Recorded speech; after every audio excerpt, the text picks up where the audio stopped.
Assalamualaikum warahmatullahi wabarakatuh, Pak Hendra.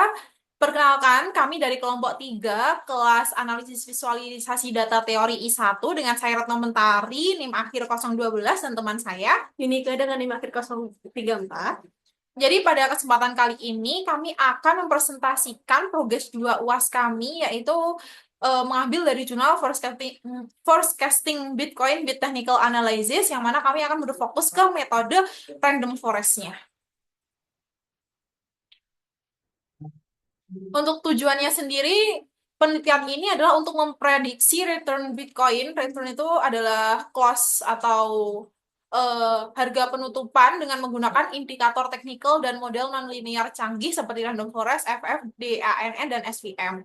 Nah, tapi nanti kami akan mengulik lebih dalam tentang random forest-nya, serta mengevaluasi kinerja prediksi model-model tersebut dibandingkan dengan model acuan yaitu random walk dan RMAX. Nah, penelitian ini juga bertujuan untuk memahami bagaimana indikator teknikal dan sentimen pasar mempengaruhi pergerakan harga Bitcoin dalam berbagai kondisi pasar. Selanjutnya ada latar belakang. Bitcoin ini belakangan ini mengalami fluktuasi yang ekstrim akibat adanya spekulatif bubbles dan juga adanya regulasi-regulasi dari pemerintah. Nah, Bitcoin ini bisa naik sampai 2.800% di 2013 sampai 2017 dan tiba-tiba turun cukup curam jadi ke 3.000 dolar. Lalu naik lagi di atas 10.000 dolar di tahun 2019 sehingga sulit bagi peneliti untuk memprediksi nilai tukar BTC di harga USD-nya. Kemudian, ketiadaan variabel fundamental yang dapat memprediksi Bitcoin, sehingga digunakan analisis teknikal dan model time series seperti ARIMA dan Grech. Juga penelitian ini mau mencoba menganalisis indikator teknikal yang mempelajari market regime menggunakan data intraday dan interday, serta membandingkan model nonlinear canggih seperti DANN, SVM, dan random forest. Memang kami hanya fokus di random forest dengan acuan random walk dan RMAX. Untuk dasar teorinya sendiri ada 3, yang mana ada Bitcoin dan volatilitas pasar, terus ada augmented decay failure atau ADF test, terus selalu ada indikator teknikal, yang mana pada yang pertama Bitcoin dan volatilitas pasar seperti yang teman saya katakan sebelumnya, yang mana Bitcoin ini adalah mata uang digital tanpa otoritas pusat yang juga digunakan sebagai aset investasi. Nah, di sini kan yang menjadi problemnya adalah harganya itu fluktuatif. Jadi dia bisa turun banget dan bisa naik banget.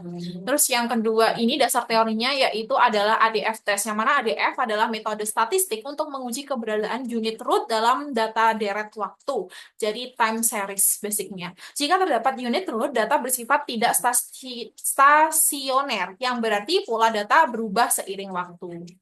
Dan yang ketiga, untuk dasar teorinya adalah indikator teknikal, yang mana indikator teknikal ini merupakan alat analisis yang digunakan untuk memahami tren, momentum, dan sentimen pasar yang nantinya akan digunakan dalam model prediksi. Selanjutnya ada data. Data penelitian itu kita ambil dari investing.com, di mana menyediakan informasi yang terperinci mengenai harga harian Bitcoin. Nah, metriknya sendiri ada harga pembukaan atau opening, closing, harga tertinggi atau high, juga harga terendah low. Juga ada atribut volume perdagangan atau trading volume. Nah, datanya sendiri itu diambil dari 18 Juli 2010 sampai 9 Februari 2024 dan memberikan gambaran menyeluruh tentang perilaku pasar dengan 7 kolom informasi tersebut dengan total return sebanyak 4.955 return. Ini merupakan CSV-nya, ada tanggal di sini, price, open, high, low, fall, sama ada change rate-nya. Nah, untuk penjelasan atributnya, yang pertama date. Date itu berarti tanggal di mana dia itu datanya dicatat atau direkod, menunjukkan kapan data tersebut dikumpulkan. Satuannya adalah tanggal atau date, yang mana dia ini interval. Jadi, eh, bisa lalu dan bisa masa depannya tidak dapat ditentukan seperti itu. Terus yang kedua ada atribut price, open, high, low, dan volume, yang mana atribut ini semuanya dia satuannya adalah USD atau US dollar dengan jenis datanya yaitu rasio. Jadi dia pasti bernilai positif, ada nilai nolnya. Dan sedangkan yang terakhir adalah change dalam satuan persen, yang mana change ini adalah persentase perubahan harga Bitcoin dibandingkan dengan hari sebelumnya. Nah, sedangkan change ini merupakan jenis data interval, jadi dia kadang ada negatif dan ada positifnya seperti itu. Selanjutnya ada metode. Di sini ada dua metode, itu ada research method dan processing flow-nya. Yang pertama itu dari research method itu ada data collection, kemudian bakal dilanjutkan dengan data preprocessing, feature selection, model development, training and validation, terus baru akan dilanjutkan dengan adanya evaluation matrix. Untuk processing flow-nya sendiri itu kita mulai dari input data, kemudian akan dilakukan processing terhadap data tersebut, akan dilakukan feature engineering untuk melihat fitur mana yang bisa digunakan, model training, kemudian dilanjutkan dengan validation, kemudian prediction dan evaluation, kemudian kita akan melihat outputnya. Selanjutnya adalah hasil visualisasi yang telah kami implementasikan menggunakan dengan sintaks Python. Yang mana yang pertama ini visualisasi yang kami tampilkan adalah volume atribut data. Nah, di sini volume atribut data itu berdasarkan dari atributnya. Kami memakai atribut open price, high price, low price, dan close price. Bentuknya histogram. Kemudian ada visualisasi outlier pada atribut data yang digambarkan oleh box plot. Nah, ini gunanya buat mendeteksi outlier, juga merangkum persebaran data pada masing-masing atribut, mulai dari open price, high price, low price, dan close price. Selanjutnya ada visualisasi korelasi antar atribut data. Jadi di sini kami melihat korelasinya antar atribut satu dan lainnya itu eh, apakah penting atau tidak seperti itu. Keterkaitannya dalam bentuk heat map korelasi. Yang mana di sini yang paling berterikatan itu ada atribut open dan close. Open itu berarti harga pertama kali dia dibuka dan close itu harga penutupan Bitcoin tersebut. Selanjutnya ada visualisasi story rata-rata close price bulanan. Ini kalau dilihat mungkin visualisasinya nggak terlihat jelas tanggalnya karena ini memuat Banyak sekali banyak sekali record. Kemudian visualisasi ini digambarkan dengan line chart dengan berbagai fluktuasi. Di sini kita bisa lihat tiba-tiba naik sekali dan tiba-tiba turun sekali di sini. Terutama buat kenaikan itu ada di November 2021. Selanjutnya adalah visual history rata-rata cost price bulanan. Yang mana di sini rata-rata bulanannya itu yang paling tinggi dia di November 2021 dengan harga penutupan sebesar 60.067,97,5 K dalam US dollar. Selanjutnya ada visualisasi pediogram siklus harga bulanan. Itu pediogram ini mengidentifikasi frekuensi dominan dalam jarak waktu dan merekonstruksi data menjadi gelombang kosinus dengan amplitude frekuensi yang berbeda. Pada data Bitcoin bisa kita lihat terdapat 7 siklus bulanan setiap 27 bulan. Selanjutnya adalah analisis FFT, yaitu dia menganalisis komponen musiman dalam time series. Di sini FFT itu adalah Fast Fourier Transform Chart yang digunakan untuk menganalisis komponen musiman dalam data time series, khususnya data close atau harga penutupan. Nah, dalam grafik ini dia itu menunjukkan spektrum frekuensi dari data yang membantu mengidentifikasi pola periodik atau siklus musiman berdasarkan puncak amplitudo di frekuensi tertentu. Nah, di sini frekuensi puncak amplitudo yang paling bawah itu ada di time period 60741. Dan itu ada visualisasi analisis tren dan komponen harga Bitcoin. Di sini ada 3 warna, itu ada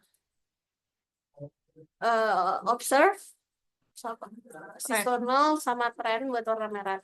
Nah, tren harga Bitcoin ini bersifat linear dan stokastik, yang dimana menjadi komponen utama yang mempengaruhi nilai yang diamati.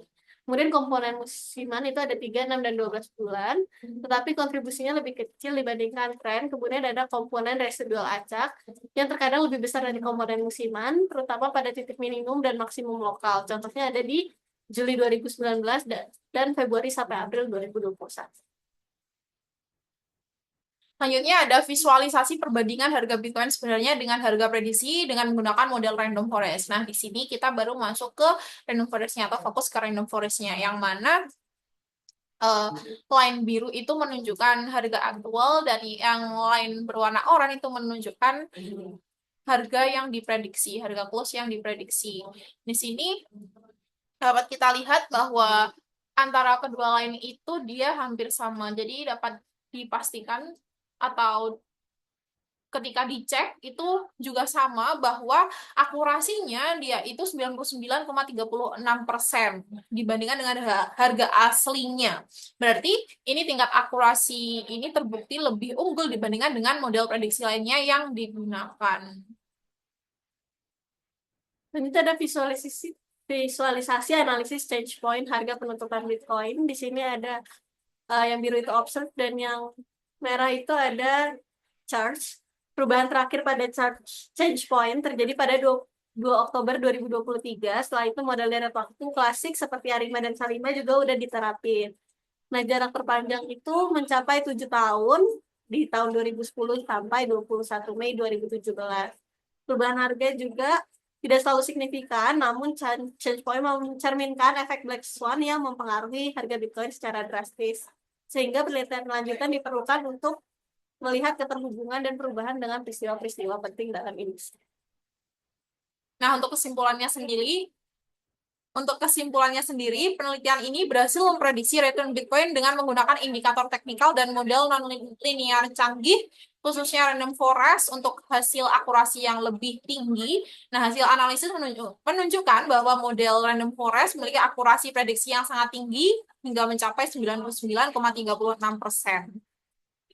Nah, volatilitas harga Bitcoin yang ekstrim ini dipengaruhi oleh spekulasi pasar dan sentimen investor, menjadikan analisis teknikal sebagai pendekatan yang tepat untuk memahami pergerakan harga Bitcoin. Nah, data yang dikumpulkan ini dari investing.com memberikan gambaran menyeluruh tentang perilaku pasar Bitcoin dari tahun 2010 hingga tahun saat ini, yaitu 2024, dengan analisis lebih lanjut terhadap indikator teknikal seperti moving average, relative strength index, dan Fair and Trade Index. Nah, visualisasi data juga menunjukkan adanya pola musiman dan tren harga yang curvilinear serta perubahan signifikan pada titik-titik tertentu yang mencerminkan efek black swan. Berikut eh, presentasi dari kami, kurang lebihnya mohon maaf. Wassalamualaikum warahmatullahi wabarakatuh.